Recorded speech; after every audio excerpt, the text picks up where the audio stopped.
Assalamualaikum warahmatullahi wabarakatuh. Saya Alanis Falaila bersama rekan saya, Sekar Ainin Tias.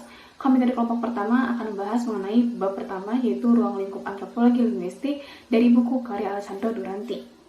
Antropologi linguistik adalah disiplin yang berbeda yang layak dipelajari untuk pencapaian masa lalunya dan juga untuk visi masa depan yang disajikan dalam karya sekelompok penelitian kecil tetapi aktif. Antropologi linguistik memberikan rasa baru dalam penelitian humaniora dan ilmu sosial, juga mengajak orang untuk memikirkan kembali hubungan antara bahasa dan budaya. Antropologi linguistik adalah bidang interdisipliner. Itu berarti bahwa ia menarik banyak dari disiplin ilmu lain yang didirikan secara independen, dan khususnya dari dua di mana namanya dibentuk, yaitu linguistik dan antropologi. Selanjutnya, saya akan membahas mengenai definisi dari antropologi linguistik. Antropologi linguistik disebut juga dengan etnolinguistik. Istilah ini dipakai di Amerika, tapi tidak begitu lama, hanya sampai akhir tahun 1940-an. Tetapi istilah ini sangat populer di Eropa. Nah, dalam bukunya ini, Duranti menggunakan istilah antropologi linguistik untuk mendefinisikan kembali studi bahasa dan budaya sebagai salah satu subbidang utama dari antropologi.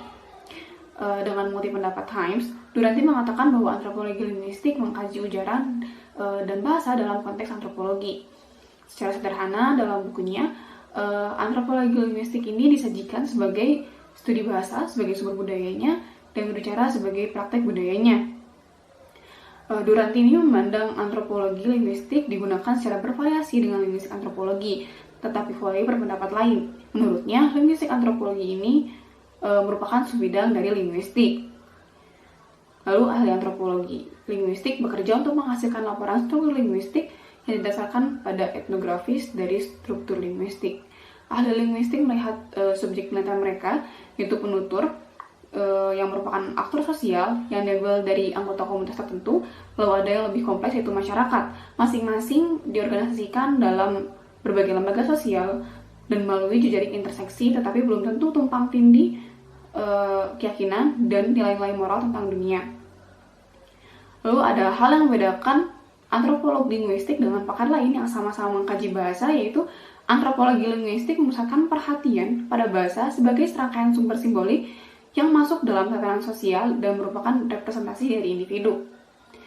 Jadi fokus macam itu memungkinkan ahli antropologi linguistik untuk membahas mengenai masalah-masalah antropologi melalui cara-cara inovatif.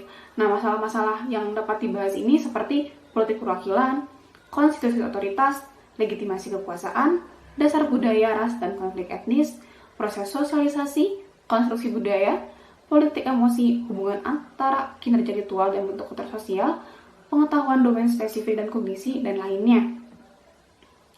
Antropologi linguistik ini juga sering disajikan sebagai salah satu cabang dari 4 cabang antropologi tradisional. 3 yang lain itu ada antropologi arkeologis, biologis, dan sosiokultural. Antropologi linguistik ini di sisi lain telah menekankan pandangan tentang bahasa sebagai seperangkat praktik yang memainkan peran penting dalam memediasi aspek-aspek ideasional dan material dari keberadaan manusia, dan karenanya dalam membawa cara tertentu untuk berada di dalam dunia. Ini adalah pandangan yang dinamis tentang bahasa yang memberikan antropologi linguistik tempat yang unik dalam humaniora dan ilmu sosial. Selanjutnya saya akan membahas mengenai studi praktik linguistik. Antropologi linguistik ini dimulai dari asumsi teoritis bahwa kata-kata itu penting, dan dari temuan empiris bahwa tanda-tanda linguistik merupakan representasi dari pikiran manusia. Hal ini secara konstan digunakan untuk membangun kedekatan budaya dan diferensiasi budaya. Keberhasilan strukturalisme dalam linguistik, antropologi, dan ilmu sosial lainnya dapat sebagian dijelaskan oleh fakta bahwa begitu banyak penafsiran merupakan proses perbandingan dan karenanya memerlukan diferensiasi. Yang ditambahkan oleh para antropolog linguistik dalam intuisi mendasar ini adalah bahwa perbedaan tidak hanya hidup dalam kondisi simbolik yang mewakili mereka, perbedaan juga hidup melalui tindakan konkret berbicara, pencampuran kata dengan tindakan, dan penggantian kata untuk tindakan. Nah, dari kaum strukturalista kita belajar untuk memperhatikan apa yang tidak dikatakan, lalu pertanyaan-pertanyaan alternatif dan jawaban-jawaban alternatif terhadap kesunyian yang sering tidak disukai dan mungkin terjadi, dan karenanya bermakna.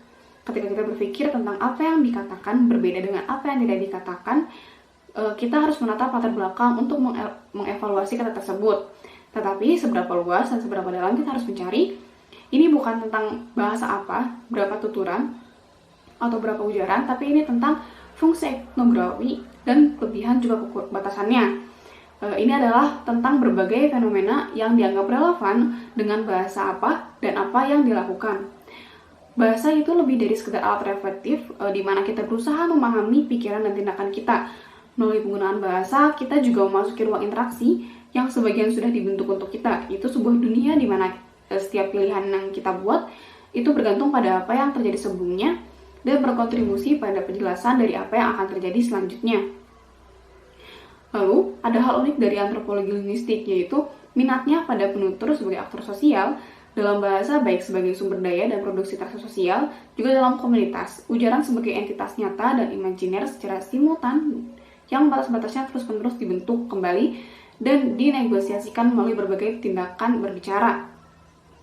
Antropologi linguistik ini sebagian dibangun di atas karya ahli bahasa strukturalis, tetapi memberikan perspektif yang berbeda pada objek studi bahasa, dan akhirnya membentuk objek baru, yaitu mencakup naluri bahasa.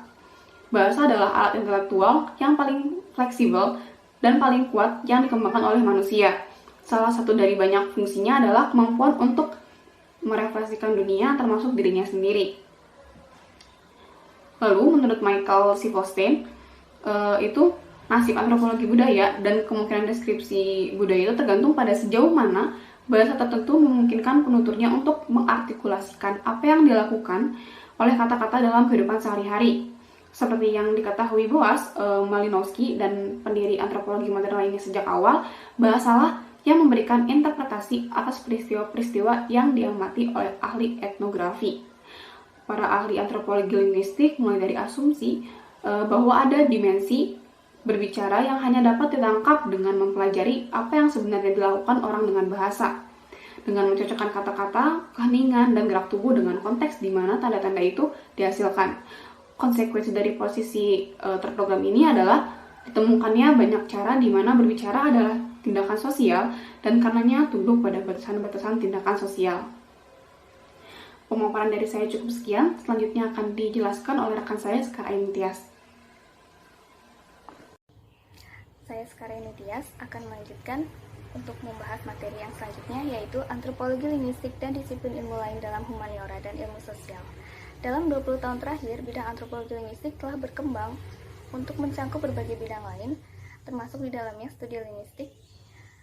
Sejak tahun 1975 hingga 1991, beberapa konsep yang diperkenalkan oleh para ahli seperti aktivitas, speech report, suara, dan heterogosia memiliki peran penting dalam model penggunaan bahasa kontemporer. Etnometodologi sebagai studi tentang metode yang digunakan oleh aktor sosial dalam menafsirkan kehidupan sehari-hari mereka juga menawarkan beberapa ide penting dan inovatif bagi para peneliti yang tertarik untuk menerapkan metode etnografi tradisional dalam studi berbicara sehari-hari.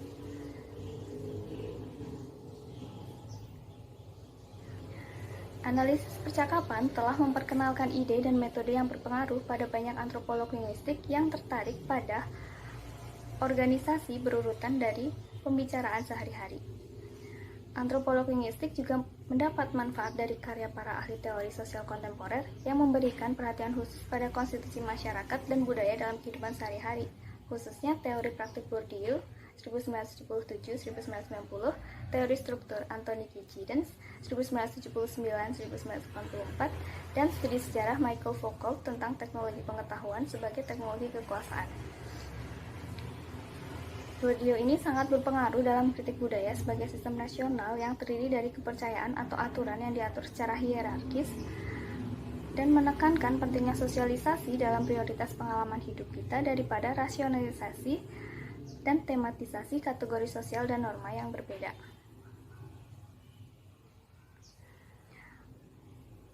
Prinsip Giddens, sementara itu prinsip Giddens tentang dualitas struktur konsisten dengan perspektif para antropolog linguistik yang memandang pembicaraan tidak hanya sebagai media representasi dari realitas bahasa independen tetapi juga sebagai sumber daya untuk memproduksi realitas sosial dan karenanya ada hubungan kekuasaan dan ketergantungan.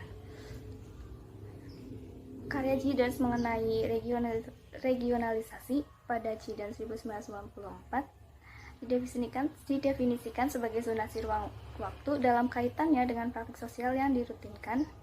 Karya Giddens ini sangat relevan dengan karya para antropolog linguistik yang terlibat dalam analisis tentang bagaimana bicara dan sumber daya materialnya, termasuk lingkungan buatan dan artefak lain yang digunakan oleh pembicara dalam interaksi sehari-hari dan praktik komunikatif mereka.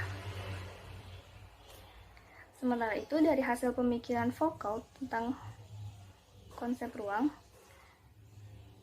untuk memahami bagaimana pengetahuan tidak pernah netral dan selalu merupakan bentuk kekuatan, Foucault menyarankan agar kita memikirkannya dalam konsep spasial seperti wilayah, domain, implantasi, perpindahan, transposisi. Untuk memahami bagaimana kita menggunakan bahasa dalam institusi tertentu. Materi selanjutnya adalah antropologi linguistik dan sosiolinguistik. Di antara disiplin ilmu sosial dan humaniora yang mempelajari komunikasi, sosiolinguistik adalah yang paling dekat dengan antropologi linguistik. Meskipun banyak ahli sosiologi lebih menyukai metode kuantitatif dan cenderung bekerja di lingkungan perkotaan, sedangkan sebagian besar antropolog linguistik menyukai metode kualitatif dan cenderung bekerja di masyarakat yang berskala kecil.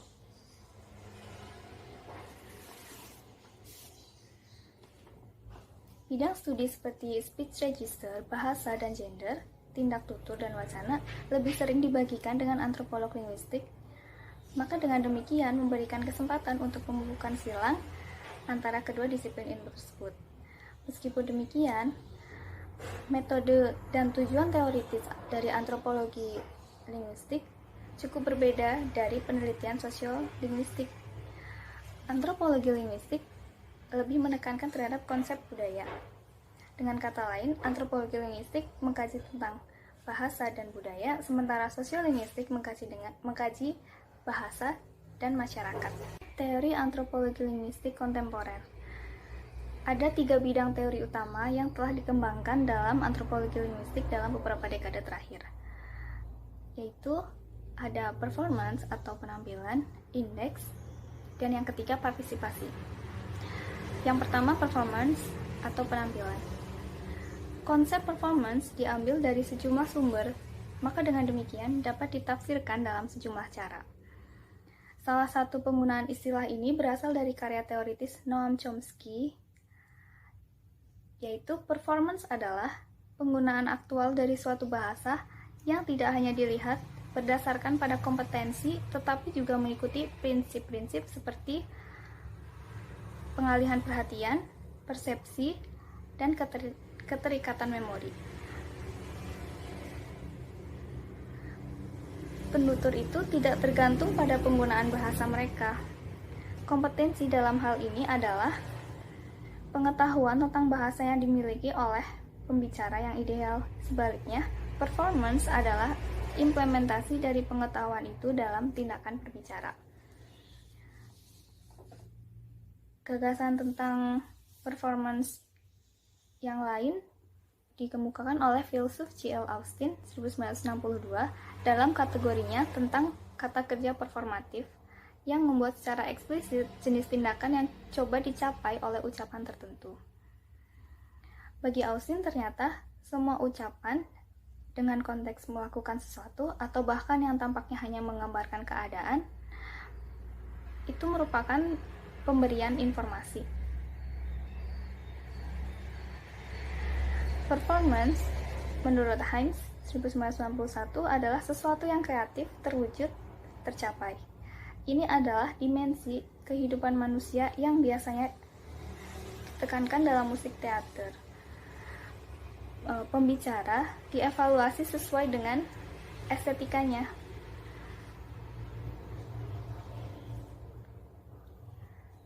Hal ini juga berarti menekankan fakta bahwa berbicara itu sendiri selalu menyiratkan paparan pada penilaian, reaksi, dan kolaborasi audiens yang menafsirkan, menilai, menyetujui, memberikan sanksi, memperluas, dan meminimalkan apa yang dikatakan. Menurut Duranty dan Brenes 1980. Selanjutnya, indeks. Para filsuf telah lama menyadari bahwa ada berbagai macam tanda. Menurut Immanuel Kant, dalam antropologi dari sudut pandang pragmatis 1798-1974, membedakan antara tanda yang bersifat arbitrter dan tanda-tanda yang bersifat alami. Huruf-huruf yang mewakili suara linguistik akan menjadi contoh suara yang arbitrter. Jadi tidak ada hubungan yang diperlukan antara bentuk huruf tertentu dan kualitas suara atau bunyi-bunyinya, seperti ditunjukkan oleh fakta bahwa bunyi yang sama dapat diwakili oleh huruf-huruf yang berbeda dalam huruf yang sama atau dengan simbol yang berbeda dalam ortografi yang berbeda. Dalam hal ini contohnya asap dan api. Dengan istilah jika ada asap maka ada api.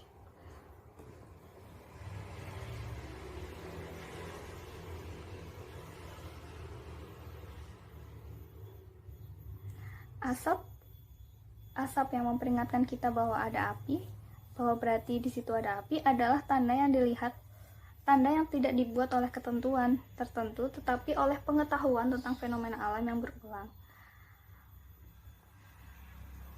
Berdasarkan kepercayaan bahwa jika ada asap maka ada api, seseorang yang melihat asap dapat menyimpulkan bahwa itu mungkin berasal dari api di dekatnya.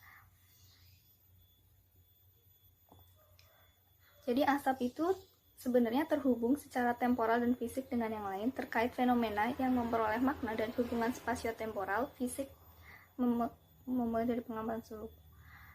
Filsuf Amerika Charles Peirce menyebutkan asap sebagai indeks dan membedakannya dari tanda-tanda. Indeks adalah tanda-tanda yang memiliki semacam hubungan eksistensial dengan apa yang mereka tunjuk. Misalnya dalam ungkapan linguistik seperti kata tunjuk, ungkapan linguistik untuk kata tunjuk, seperti kata ganti orang dan benda, saya atau Anda, contohnya saya, Anda, dia, dan lain sebagainya. Keterangan waktu seperti sekarang, lalu, kemarin, atau keterangan tempat seperti naik, turun, di bawah, dan di atas. Yang ketiga yaitu partisipasi. Antropolog linguistik bersama dengan ilmuwan sosial lainnya memusatkan terhadap penutur sebagai aktor sosial. Ini berarti bahwa berbicara dipandang sebagai kegiatan sosial yang selalu melibatkan lebih dari ekspresi linguistik. Salah satu poin utama dalam bagian ini adalah pengakuan akan fakta bahwa menjadi penutur bahasa berarti menjadi anggota komunitas bahasa. Menjadi pembicara bahasa yang kompeten berarti kemudian dapat melakukan sesuatu dengan bahasa itu sebagai bagian dari kegiatan sosial yang lebih besar yang diatur secara budaya dan harus ditafsirkan secara budaya. Berbicara suatu bahasa berarti dapat menggunakan suara yang memungkinkan kita untuk berpartisipasi dalam interaksi dengan orang lain dengan membangkitkan dunia yang biasanya lebih besar dari apapun yang dapat kita lihat dan sentuh pada saat tertentu.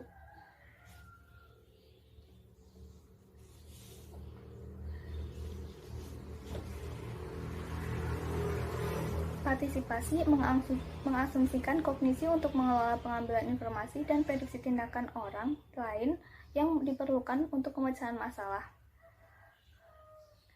Menjadi manusia berarti terlibat dalam proses interpretasi berkesinambungan dari hubungan spasial dan temporal kita dengan dunia di sekitar kita.